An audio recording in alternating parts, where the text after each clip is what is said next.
학생 때 학교 수업에 임하는 거는 네. 기본이잖아요. 네, 네. 기자가 글을 안 쓰면 됩니까? 그러니까 그건 기본이잖아요. 자기가 해야 되는 일의 기본. 네. 그것에 대해서는 진정성 있게 대해주는 네. 거. 그 기본만큼은 내가 할 수 있는 모든 것을 끌어다가 바쳐야 되지 않느냐.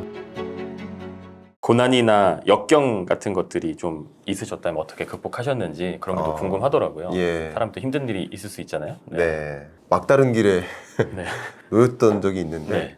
공부를 잘 못해서 공부를 오래 했습니다. 남들보다 얼마나 오래 하신 거죠? 학사과정, 네. 석사과정 2개, 박사과정 이렇게 했으니까 어려웠네요. 네. 그때 이제 통계학 석사에 대한 그림을 많이 그렸었어요. 다른 연구자들도. 네. 왜냐하면 모든 연구의 기본이 통계거든요. 네. 그래서 통계학 공부하려고 이제 유학을 갔어요. 네. 소위 이제 통계학은 네. 수학, 이과 전공이잖아요. 근데 저는 인문계에서 대학을 다녔다가 아, 그래요? 근데 이과 계열에 가니까 수학 네. 잘한다고 하는 친구. 아우, 딱 갑갑한데요. 네. 예를 들면 중국의 한 프라빈스에서 1등 하던 친구. 네. 오. 인도에서 뭐 수학 경시대 1등한 뭐 이런 친구들이 모여 있는 그런 친구들이랑 수학 공부를 해야 되는 거죠. 예 했는데 그러니까 한 200명 중에 200등 했던 것 같아요. 근데 그 학교가 네. 그러니까 우리나라랑 좀 시스템이 달라요. 우리나라는 입학이 어렵고 졸업은 다 돼요. 아, 그쵸, 그쵸. 근데 상대적으로 입학은 좀 열려 있지만 졸업은 아무나 안 시켜주는. 아, 외국은 또 그런 예, 학교들이 좀 예, 있더라고요. 예. 그러니까.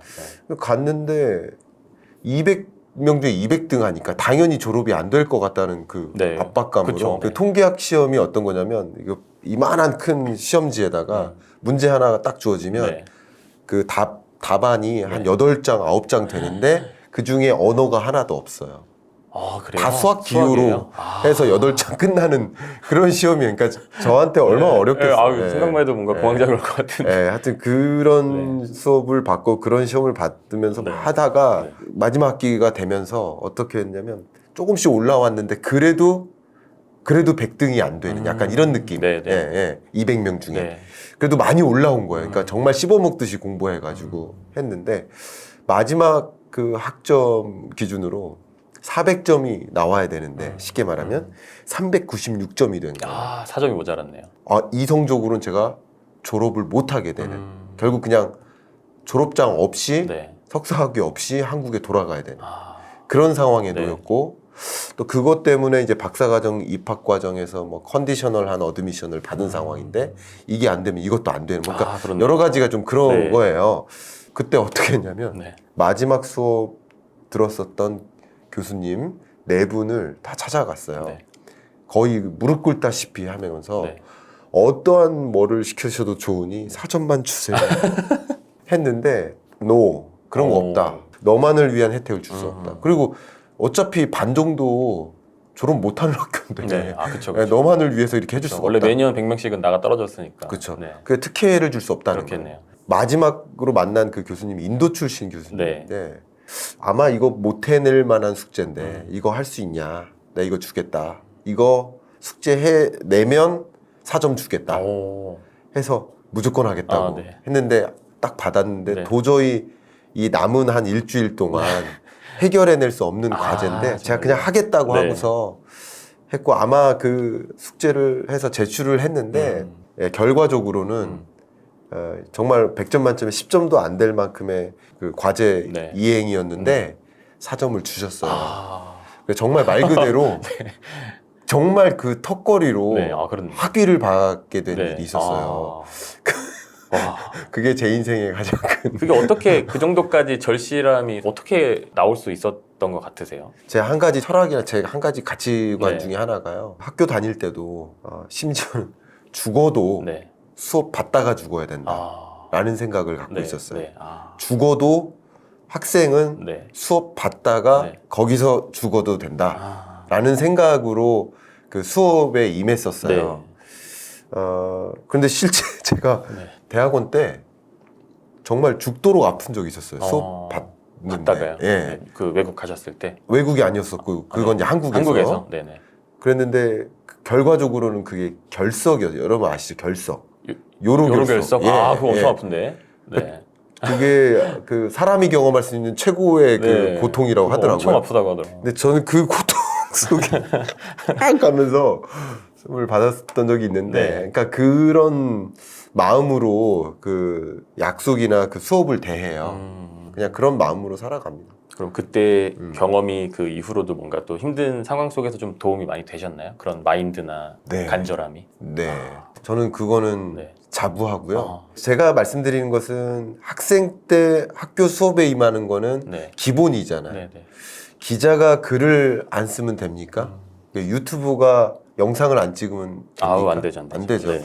그러니까 그건 기본이잖아요. 자기가 해야 되는 일의 기본. 네. 그것에 대해서는 진정성 있게 대해주는 네. 거, 그게 필요한 게 아닌가 저는 생각을 하고요. 그러니까 학생 때는 그 수업에 임하는 자세를 저는 그렇게 생각했고, 지금 제가 학교에서 학생들 만나면 네.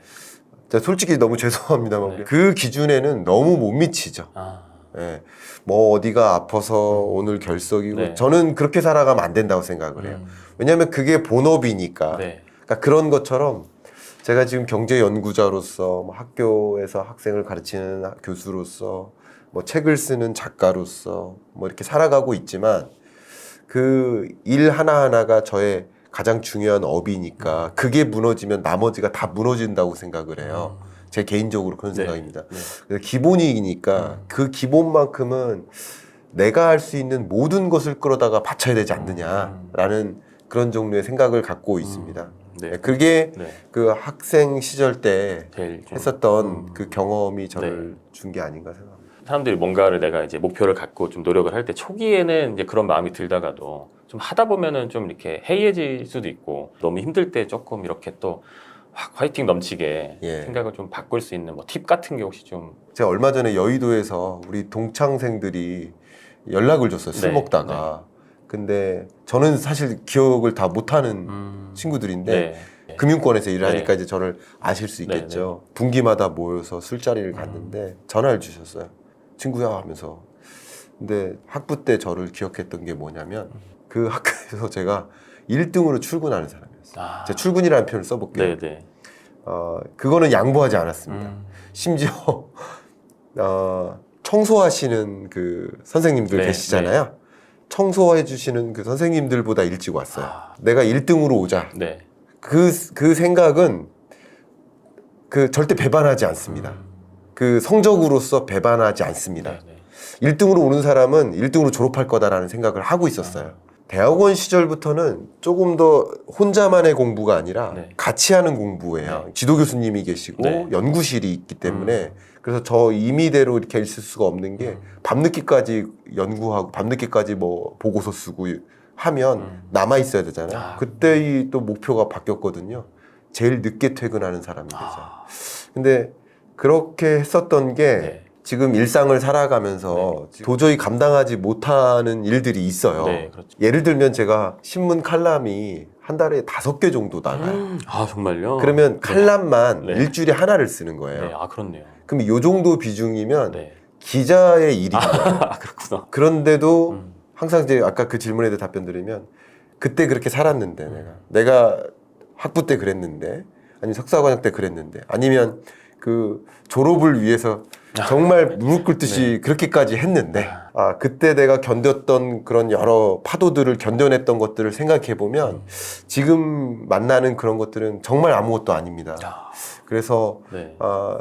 오히려 우리가 유년 시절에 청년 시절에 그런 어려움을 이겨내는 나와의 어떤 목표, 나와의 어떤 약속을 설정하고 그걸 지켜나가는 그런 경험을 분명히 하셨다면 남은 30대, 40대, 50대 수년간 동안 여러분들이 그것을 떠올리면서라도 충분히 다 이겨내실 수 있을 거라 생각합니다. 아, 교수님께서는 오랜 기간 경제에 대해서 공부하고 연구를 좀 하셨는데 네. 지금의 일을 좀 잘 하기 위해서 좀 어떤 노력을 좀 하셨는지 경제 쪽으로. 정말 많은 분들이 그때는 꿈의 직업이 뭐 예를 들면은 뭐 연예인이나 아이돌이었다가 근래 들어 어쨌든 그 꿈의 직업 중에 하나가 이코노미스트로 등장하더라고요. 그래요? 예, 이코노미스트.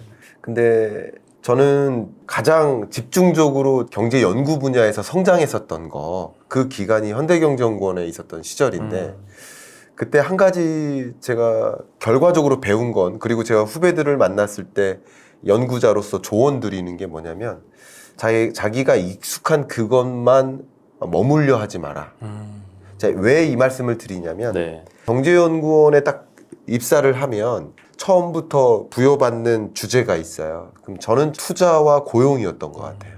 그리고 한 6개월 정도 있으면 다른 주제로 넘어가요. 아, 그렇게 하나씩 좀 순환. 섭렵하고 넘어가는. 예. 아. 그리고 6개월 정도 그것만 파면 나름 이제 마스터를 했다라고 볼 수 그렇겠네요. 있잖아요. 네.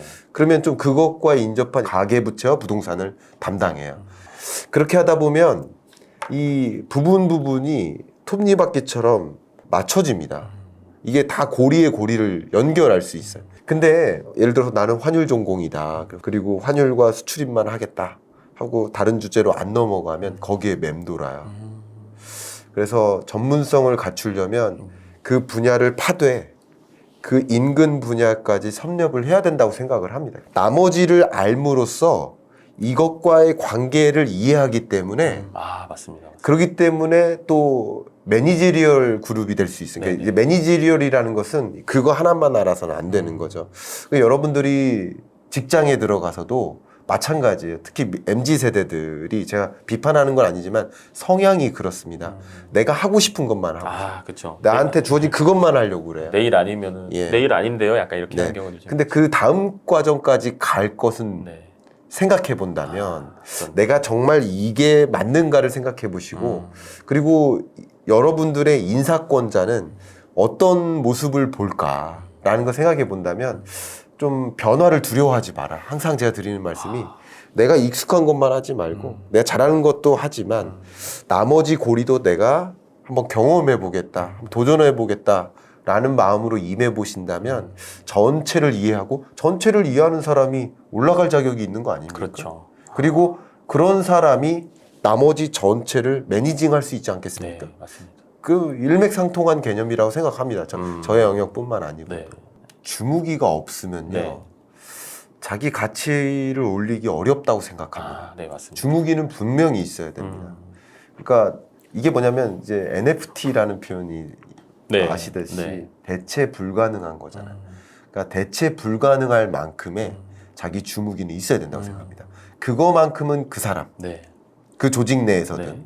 뭐 저희 같이 이제 연구하는 사람도 네. 경제 전망만큼은 김광석 이렇게 만들 수 있도록 노력을 해야 된다고 생각을 합니다. 교수님께서 또 굉장히 많은 일을 또 하고 계시니까 시간 관리를 또 잘 하셔야 될 것 같은데 네. 평소에 좀 어떻게 하시는지 좀 궁금하고요. 시청자분들이 좀 따라 해볼 만한 네. 좀 틈새 시간 활용하는 노하우 같은 게 혹시 있으실까요? 학창 시절에 단어를 책상에서 암기한 적이 없습니다. 그럼 어디서 하셨죠? 저는 이동하면서 모르는 영어 단어가 등장하면 네. 그것을 제 수첩에 옮겨요. 네. 그래서 요만한 수첩을 가지고 다녔었어요. 그 수첩이 제 인생에 너무 소중한 그 기억이에요. 네. 그걸 다 모았었습니다만 네. 그래서 수첩에 다 적고 수첩을 가지고 다니면서 하나 이미그런트 하고서 이미그런트 하고 외치면서 그냥, 계속 그냥. 대화도 하고요. 그냥 엘리베이터 기다리면서 버스 기다리면서 버스 한번 타면서 점심 먹으면서 아침 먹으면서 그러니까 일상에서 단어를 외우는 거죠. 심지어 일상에서 단어를 외우면 더 잘 외워져요. 책상에 앉았을 때는 책상에 앉았을 때만 할 수 있는 공부를 해야 된다고 생각해요. 근데 책상에 안 앉아 있는 이동하는 시간들이 굉장히 많고 생각해 보세요. 네. 버스 기다리고 버스 타고 학교 가고 네. 마치 이런 것처럼 지금 촬영하고 있잖아요. 네. 그리고 제가 예를 들어서 연구하고 있잖아요. 글 쓰고 있잖아요. 이때는 그냥 전화를 안 받습니다. 근데 이동할 때 그 밀린 전화를 다 받아요. 어디 이동할 때 그때 네. 다 모든 통화를 해요. 그래서 이제 남들보다 좀 글 쓰는 속도가 빨라요. 빠른 편이에요. 네. 그게 또 그것도 있지 않을까. 왜냐면 글 쓰다가 누가 카톡 온 거 답변해주고 글 쓰다가 누가 전화 온 거 이러면은 네. 글도 늦어지고 다 늦어지니까 네, 네. 글 쓸 땐 글 쓰는 거에 집중하고 저는 이제 바다에 빠진다는 표현을 하거든요. 네. 글 쓸 때는 글이라는 바다에 빠지고 오늘 지금 촬영할 때는 네. 이 촬영이라는 바다에 빠지는 거예요. 네. 다른 거 생각하면 안 돼요. 네. 나름의 잉여 시간이 있거든요. 네, 네. 잉여 시간에 컨택을 많이 합니다. 네, 네. 여러분 방송 출연하려고 그러면 그 방송 작가님하고 통화를 길게 해야 될 네, 때가 네. 있어요. 그럼 앉아서 통화하면 1시간이 날아가거든요. 그냥 시간이 없어지는 이동할 거죠. 때. 네, 이동할 때. 하지만 이제 여러분 성향마다 다르겠지만 네, 그렇죠. 여러분 그 입장에 맞게 이렇게 응용하시면 어떨까. 예. 그래서 어쨌든 그 잉여 시간이 있을 겁니다. 네, 네. 예, 남는 시간. 남는 시간. 그런 것을 그런 식으로 활용하신다면 네. 나머지 시간에는 여러분 본연의 일에 또 집중할 수 있지 않을까 생각합니다.